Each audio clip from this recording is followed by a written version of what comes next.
Hi everyone, my name is Pedro Cruz and I'm a developer advocate at IBM. Today we're going to be going through OpenEEW and Grillo. This is a project that basically helps people who live in areas where there are frequent earthquakes give alerts to people. In my case in Puerto Rico, there was a big earthquake about a year ago. And luckily, Andy and Edrian, part of the contributors, and Andy is the founder of Grillo, they're going to be showing you how to contribute, how to set up in the cloud, and as well as I'm going to give an introduction on how you can get started with Docker. Hi, Pedro. Hi, Andy. Edrian? Hey. So Andy and Edrian, basically, we're going to first start out with Andy, and he's going to give an introduction to what is Grillo and OpenEEW, and also give it a little bit of insight on where we are on the project. Afterwards, Edrian is going to give an introduction to the architecture on how we can give alerts to people instantly when there's an earthquake. So with that said, Andy, take it away. Awesome. Thanks, Pedro. Okay, so as you mentioned, just before I start the slides, as you mentioned, we're doing earthquake early warnings. And I'm in Mexico right now, which is where I live. And in Mexico, of course, like in Puerto Rico, earthquakes are a significant problem. And so, the idea is that we want to give alerts before people feel the shaking of the earthquake using the cloud, IBM Cloud in this instance, and using IoT technologies. And that we want to do this so that people know what to do before the earthquake arrives to where they are. There's only a few systems in the world that have done this. But using these modern technologies, we can now bring this affordably to anyone in the world. So OpenEW is the project, the open source project that we founded along with IBM and the Linux Foundation last year. And it was based on the work that we created since 2015. And since 2017 has been deployed in Mexico. As some context, I lived in Haiti in 2010, and I lived there for a few years. And this is something very personal to me. I also moved to Mexico, and this is an image not very far from my house. So earthquakes are something that are very important to deal with. For those that don't live in earthquake countries, which is 2/3 of the world, they should know that they are by far the most destructive of all disasters, and they have huge economic impacts and massive fatalities when they occur. Of course, they occur usually quite infrequently, and they tend to affect communities where construction isn't great. So, built not by professional contractors, self-builds, and built using maybe not the best materials and designs.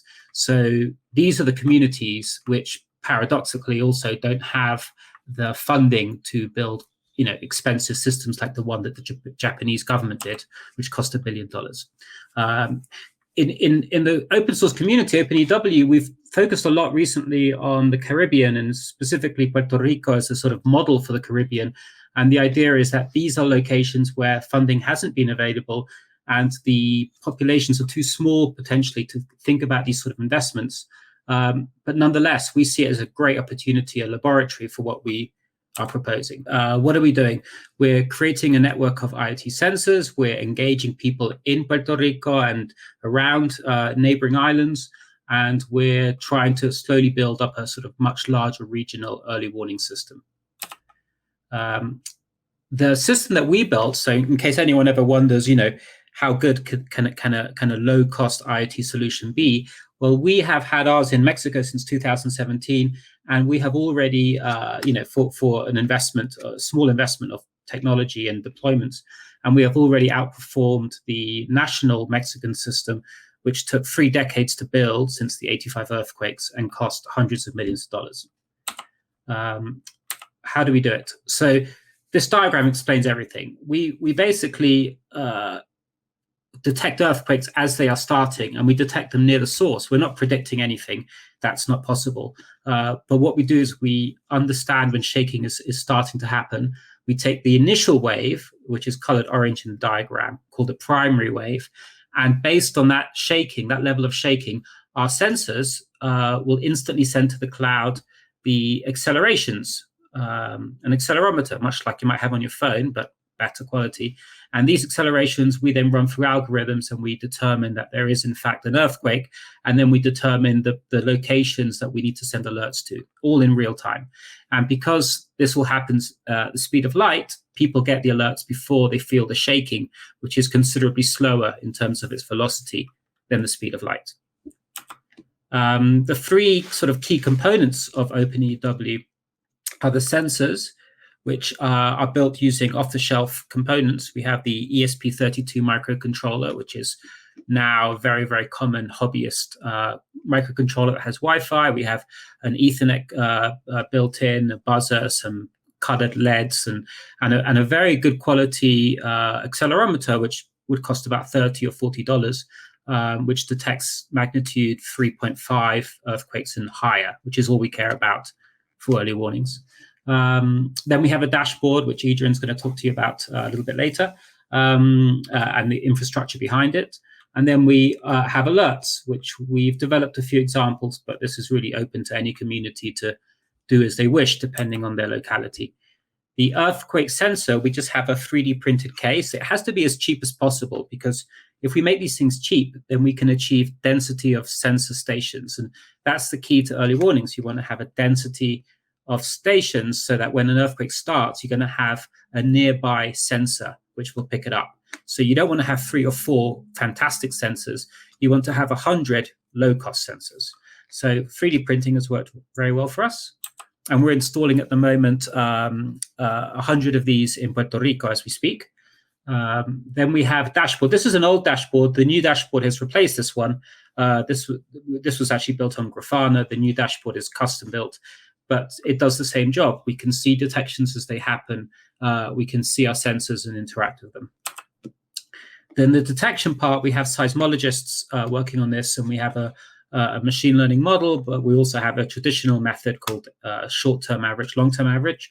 And in all cases, we are able to pick up the early P waves and make a determination about the earthquake, and then do a magnitude calculation based on the location. So these are seismology tools that we deploy in real time. And then when it comes to sending alerts, we are slightly agnostic as to how it's done, because we understand that different communities need different types of channels. So in Mexico, for example, in rural Mexico, in Oaxaca, we use 4G loudspeakers that we've built ourselves, which receive the alerts and broadcast it to schools. In high population centers, we use small IoT devices and apps. And some commercial cases, we use integrations with their building management systems or other types of systems. And one of the great things that we've achieved is we are able to use these client devices to interpret the earthquake detection and understand how a shaking will feel when it gets to them because of their distance to the epicenter. And so we're able to give an estimation of whether they're going to feel it strong or weak. And we've been pretty accurate with this. A big part of all of this, of course, is the community outreach, and with the call for code partners that we now have, it's been great because we're able to engage people in Puerto Rico, as an example, who are out there on the ground, ensuring that people fully understand what the system can and can't do. You can't overpromise something. Every system has got its liabilities, and this level of education and sort of promotion of the system would never have happened if we didn't have great local partnerships. We also generate incredibly good data, so it's not just for early warnings, but the benefits that OpenEW brings to local partnerships is that they can use the data for research. So Harvard University, for example, is using data in Grillo's Mexican network for research. And then the OpenEW community has really grown. It's only a year old now, but we now have networks in New Zealand and in Nepal, other places that are starting to develop from people who are using the technologies that we've created, which was the whole point. So we're scaling our impact.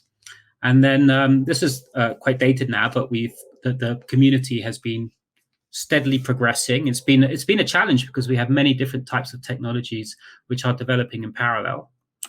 and some of the great partnerships that are supporting the work, which is now under the umbrella of the Linux Foundation. And I would also just like to share with you that we have the dashboard here. So the dashboard is a really good tool. This is the Puerto Rico deployments as they are sort of happening. We can now start to monitor the stations that we are deploying.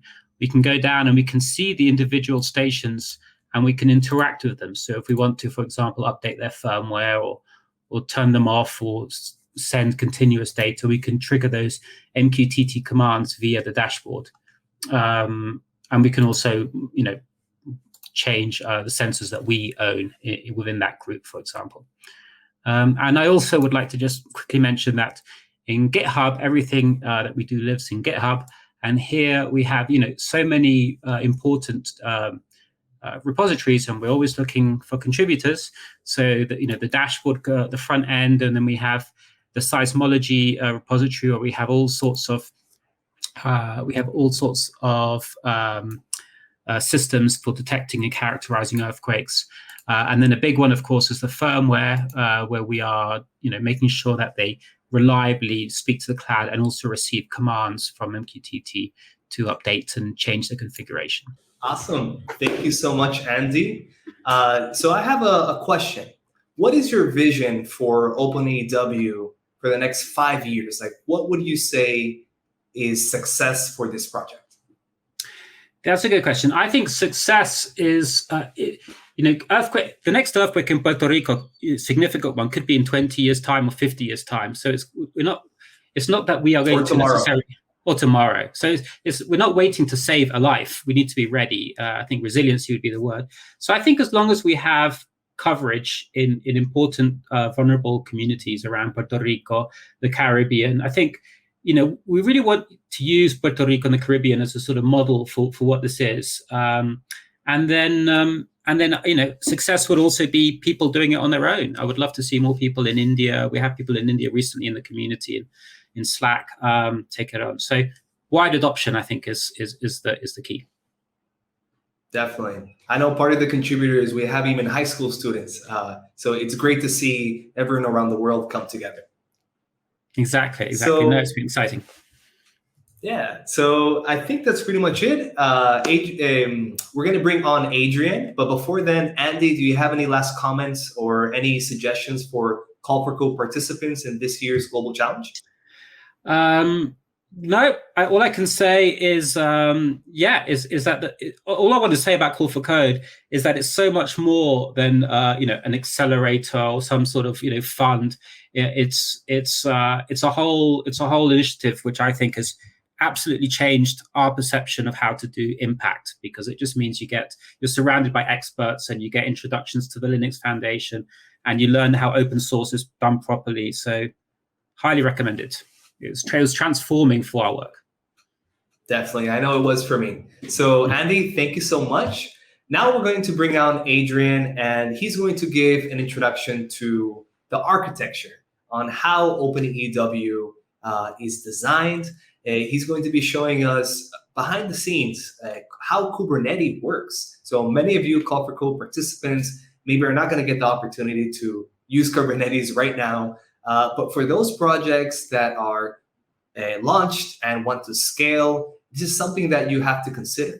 So Adrian, how about you give us an introduction of how you designed this architecture and how it works right now in production? So Kubernetes is a fairly complex paradigm here, but and this has a lot of arrows, but I think the way we can get started, how you want to think about it is you take an app, right? You take some source, and you want to once you do some development on there, like let's say you create a local site that just says "Hello World."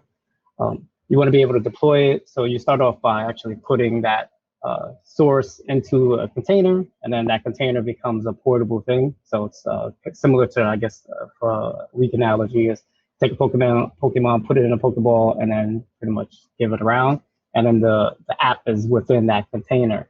And all Kubernetes does is it takes the containers and it orchestrates when they come up, how frequently they come up, whether or not you can replicate them. And then it also does advanced things like routes traffic through them. So for example, when we just saw Andy walk over and show you guys the OpenEW dashboard. So at a high level, what's happening there is you type in a URL and it's dashboard.openew.com. And on the back end, we have some DNS server that maps the URL you type to a proxy. And then that proxy is on IBM Cloud. And then that's on this diagram, that's the left-hand side. So you go to OpenEW dashboard, the website, and then you get routed to something called Ingress. And this Ingress resource then splits up traffic based off of what site you want to actually see. So in this case, if you wanted to go to device management on the OpenEW site or just the dashboard, we would route you to the appropriate apps in the back end. But the flow is you come into a dashboard, you go to Ingress, you get routed, and then once you're within the Ingress sphere, you're now within Kubernetes, and that's on IBM Cloud. And then from within there, there's a lot of communication that goes on. It's like having your own kind of intranet service where all of the little pieces and microservices for OpenEW can communicate with each other. The way that they communicate with the outside world, continuing down this diagram, is by opening a service. So you could think of that as similar to opening of a port.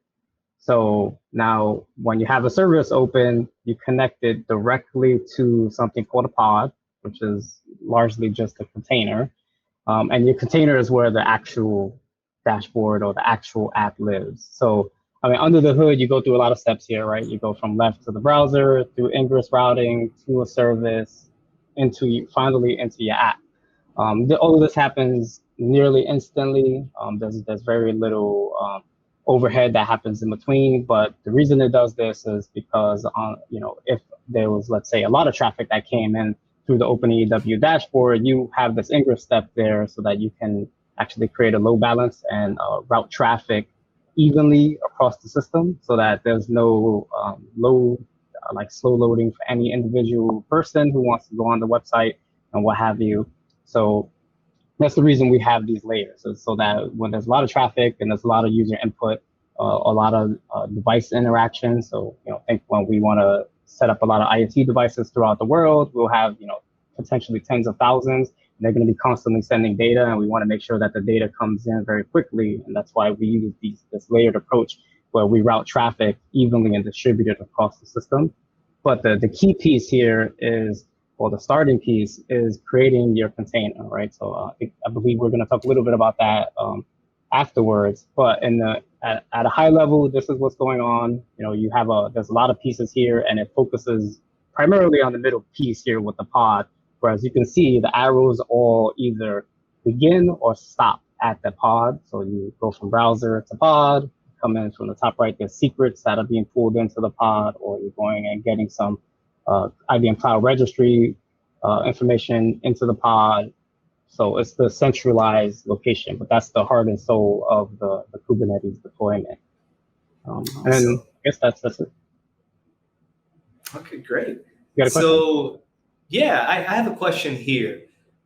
When do you think it's the right moment to design this type of architecture? So I know many Call for Code projects look at this and like, okay, this is the perfect plan, the way that we're going to scale to thousands of users, but it may take them a while, right, to ramp up. So what would you recommend Call for Code participants that want to keep in mind their scaling, but also advance quickly for the competition right after?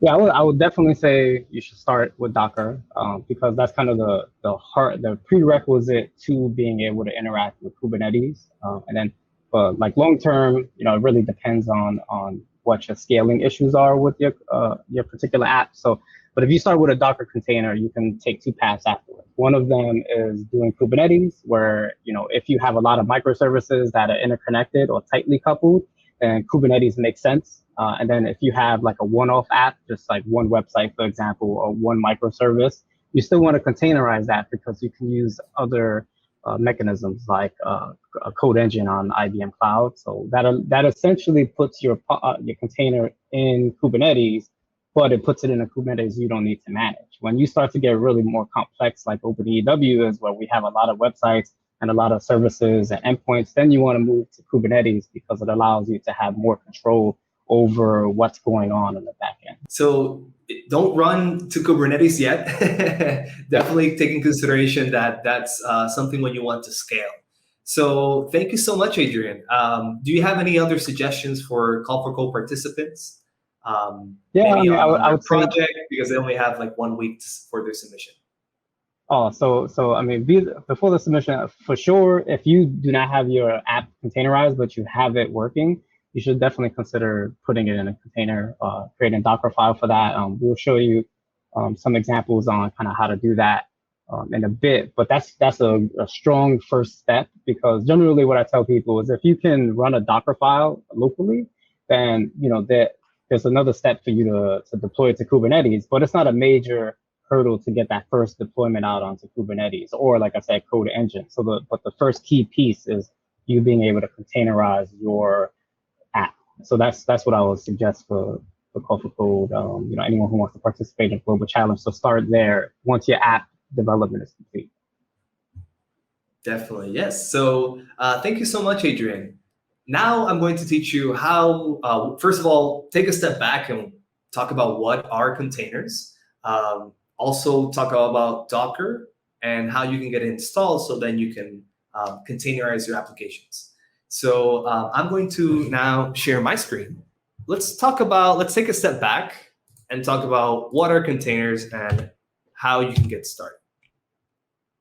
So if you've never heard of the word container before, you're just starting out, maybe you learned a little bit of HTML, CSS, and JavaScript, maybe even some React, but you don't really work on backend yet. The best way that I can explain a container is comparing it to a virtual machine. So it's not exactly a virtual machine, but it's very similar.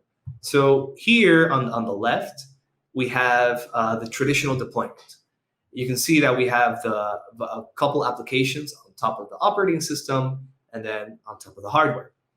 In a virtualized deployment, this is how it would look like, where you have a series of applications within a virtual machine, and then the following layer would be a hypervisor, and after that, operating system and hardware. So one of the challenges with this is that you might want to be able to change the operating system, and you also want to remove it out of the architecture. So within a container deployment, basically you're able to separate the operating system from the virtual machine and only download the files that you need to run the application. So let's go to the next slide. What are containers? Containers are very similar to VMs, but they're at the processor level, right? So they share the resources from the underlying operating system. They run the processes in isolation. You can run multiple containers at the same time. This is not a new concept. Since 1979, there was a need to run processes that would isolate themselves, right? You want to have processes that are isolated from the operating system. So this is a little bit out of the history. I'm not going to get too into it, but just an FYI. So containers versus Docker. This is like tissues versus Kleenex. Containers, that's the technology. Docker is the tooling around containers. So that's very important. You don't have to focus on learning Docker specifically. If not, Docker is one of the most popular tooling around that. So Docker was the first company to popularize the method. In addition to containers, one of the most important things would be the registry, being able to share these containers easily with others. There are other alternatives. I'm not going to get into it, but Docker is not the only solution out there for containerizing applications. So there has been an initiative to open source this technology and make the runtime a standard. So many companies are involved with this initiative. Essentially, when we're talking about the container runtime standard, let's follow this graph here. So here we have the initiative, right? On the right side, we have the container, we have Docker specifically. So each type of these images can connect to the Open Container Initiative. The idea here is to have interconnectedness. You want to be able to use the same type of image with multiple tool sets. So your first step would be to use images for Docker, but eventually you want to use it for Kubernetes.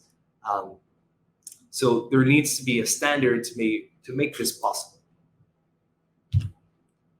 Now, what exactly are Docker images consisting of? So essentially, they have a tar file containing all the files and metadata for the container. They have the registry as well. So inside of the image, the metadata would tell you what exactly does the image consist of, the operating system, the version. And with the Docker engine specifically, you'll be able to run that image. And you can host these pretty much anywhere, locally on your computer, but also on the cloud. You can even have Docker, I believe, running on higher-end Raspberry Pis. So Docker wouldn't be as useful if it didn't have a registry. This is where, this is similar to how GitHub works, right? GitHub is a repository, is a network of repositories, and people are able to contribute. In Docker, it's very similar, where you can have a repository for all of your images. You can make them public, and you can also make them private. Many companies have their own private repositories of their own registry, sorry. They have their own private registries for security reasons. You can host your own as well. If you go to Docker Hub, you can look for more information, and you can also pull in different images for your projects, the same way that you would do with GitHub and code. So how do you get started with building an image? Essentially, you need to create a Docker file. So this would be the instructions that would download all of the dependencies, and it would be built, then push to the registry.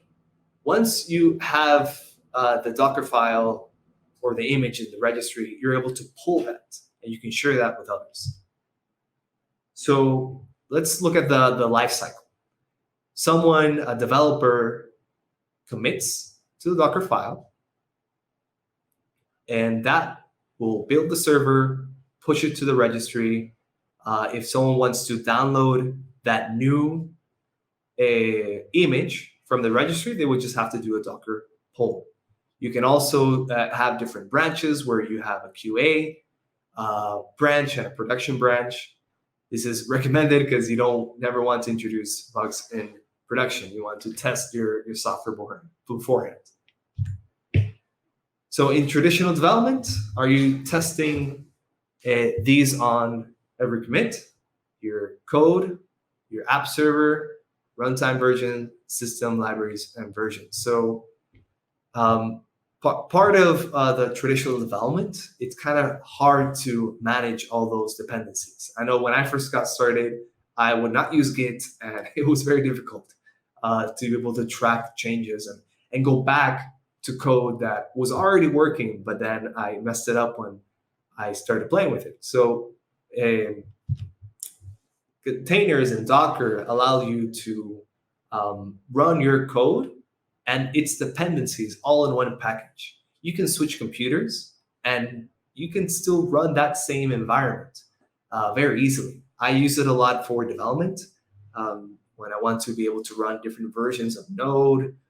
Python is very infamous for me. I have a lot of issues with containers in Python. So Docker makes this a lot easier. So you can also run Windows containers. Not gonna talk too much about that, but it's possible. Yeah, let's give a quick live demo. What I'm going to do is I'm going to run Docker. I have already downloaded Docker, have it installed on my computer. We're going to be running our first container. So what we're going to do is, let me see if I can hide the sidebar. There we go. We're going to, in the terminal, and make sure you have Docker installed. If you don't see this lovely help, then you have not installed it correctly. So I'm going to go Docker run Ubuntu echo hello world. So what that does is that it's going to create a directory that uses the Ubuntu file system. So it's using an Ubuntu image. It's creating a set of namespaces, and it's running a process called hello world. So let's run it. And as you can see, it outputted hello world. That is the most basic tutorial that that you can do to get started with Docker. It ran very quickly. In my case, I already had the Ubuntu image downloaded, so you can see here that it just showed hello world. But if you have never run this before, it's first going to download the Ubuntu image, and then it's going to run the code. So let's now try SSHing into the container. So I'm going to run Docker run Ubuntu bash. All right, so now we are within the operating system of this container. That's how you would go into it. So if I were to write ls, you can see that we have all the files within there running standard Ubuntu. So let's exit, and there you go. So finally, let's look under the covers. Let's see what exactly is happening behind the scenes. So I'm going to do Docker run Ubuntu. Yes, and awesome. So as you can see, each container, it only sees its processes. We have one running as root and the PID as 1. So if you want more information on how to get started, I recommend that you visit this link here. So with that said, that was a really brief introduction of Docker. As you can see, it's pretty easy to get started. It can get very complex very quickly. Adrian showed you how real-life deployment of a call for code project works. It uses Kubernetes, multiple Docker images, and other technologies to make it a lot more scalable. Adrian, do you have any other comments about Docker? I just gave a quick introduction. Sorry, I'm not an expert. You, however, have a lot of experience in this area. So, any tips or any final thoughts before we leave? Yeah. So I would say that when you look at traditional tutorials or what Pedro showed you, you look at it, you're like, wow, would that be exactly what I need to implement myself? And it turns out it's very close. So I think Pedro showed an example with Java where you brought in Java 8 and then you built it and then you ran Java. For OpenEEW, right, we have about 8 microservices. Almost all of the microservices do nearly the same thing. So it's like, for example, there's one we have with Python where this is the main analytics engine for OpenEEW. It's where we crunch all the numbers that we got from the IoT devices. The first line says bring in Python 3.8. We need that specific version because 3.9 doesn't work right now with what we're doing. And the second step is install all the dependencies. And then that's like the biggest part of setting up the Docker container, because it brings in about a gig of dependencies like TensorFlow, et cetera, all these machine learning libraries. And then the third line is literally Python main.py. So it's like, Python run the main.py script. And then the container just maintains that process, and that process alone the entire time. I mean, whenever there's any logging or anything like that, it pulls the logging out as well. So my point is that a lot of this is nearly as simple as the hello world. The way that I usually like to think about it is, if you go into, let's say you're developing an app for the first time, you haven't containerized it, but you can run it locally. What you should consider starting with is, what are the commands you need to run this locally? Like, let's say you're making an npm site, you write npm install, you do an npm setup, and then you do an npm start if you're using npm and React, and that'll bring up a local website. You could take those 3 lines and literally bring them into a Docker file and then run them consecutively, and the Docker container will just replicate what you did locally, but now it's containerized. So yeah, it is that simple. I mean, it could get a lot more complex, but for the sake of just bringing up a website, most of the complexity can be within your app as opposed to within the container itself.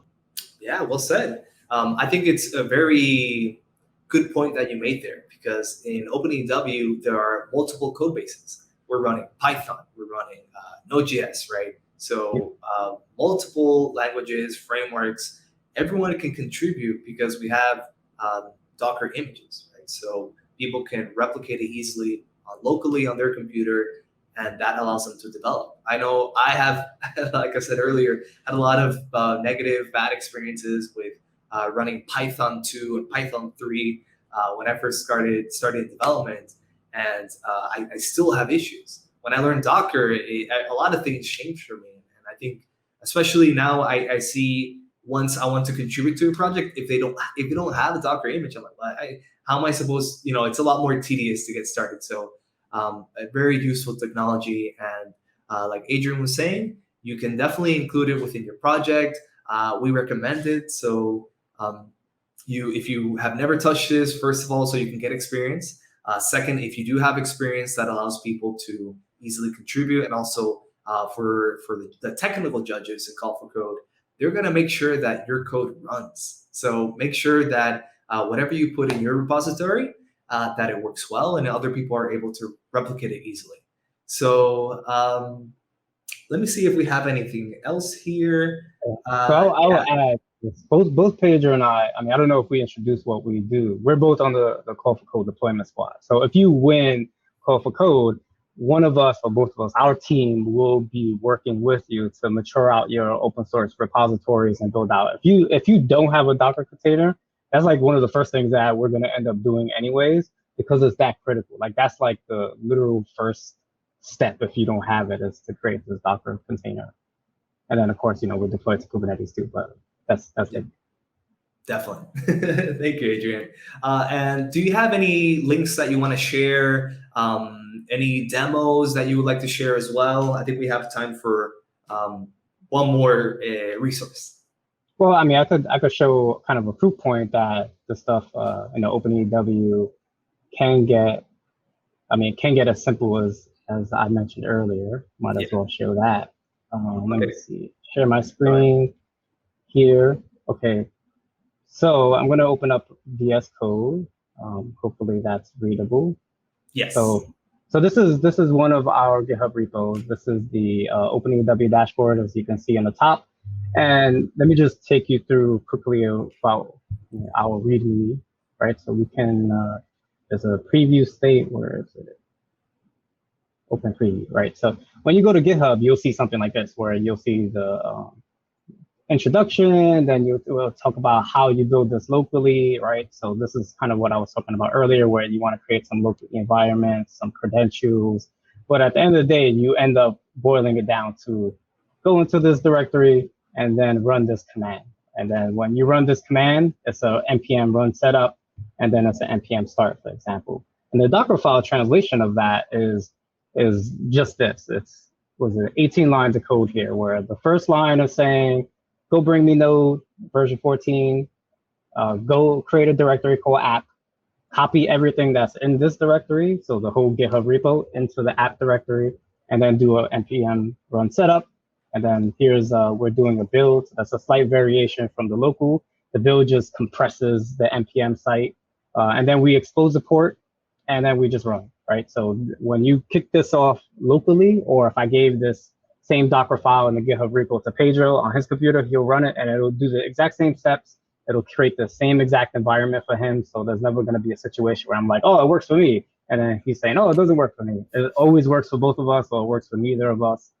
So that's a simple, like, the entire OpenEEW dashboard is built using this simple Docker file. And then I made a comment about how overly simple, I guess, our Docker file is for the seismology piece, which is a critical part of our overall architecture, right? This is the Docker file where all we're doing is pulling in Python, creating a directory called app, again, copying everything in the repo into the app directory, and then doing a pip install where we install a set of requirements that we also store in a file, and then running Python main.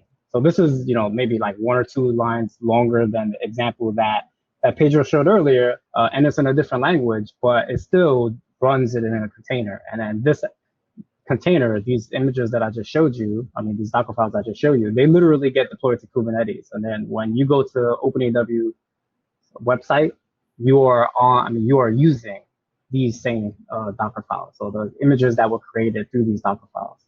So I guess those are the examples there. Definitely. And as you can see, it's very short, just 5 lines of code, 10 lines of code, it does that automatically. So yeah, very simple, very powerful technology. If you have any questions about Docker before the submission or afterwards, please feel free to reach out to us. We are available on the Slack. And with that said, that's basically all for this week's session. Adrian, thank you so much for showing off these demos and giving us tips on how to use Kubernetes, Docker, and how to scale Config projects. From my side, it was a pleasure again to host. Good luck. This is probably the last week in the Config Global Challenge. If you are needing help last minute, again, Slack is the way you contact us. If you do not make it for this year's challenge, don't worry. We have a lot more things coming up this year. So with that said, thank you and hope you have a good day.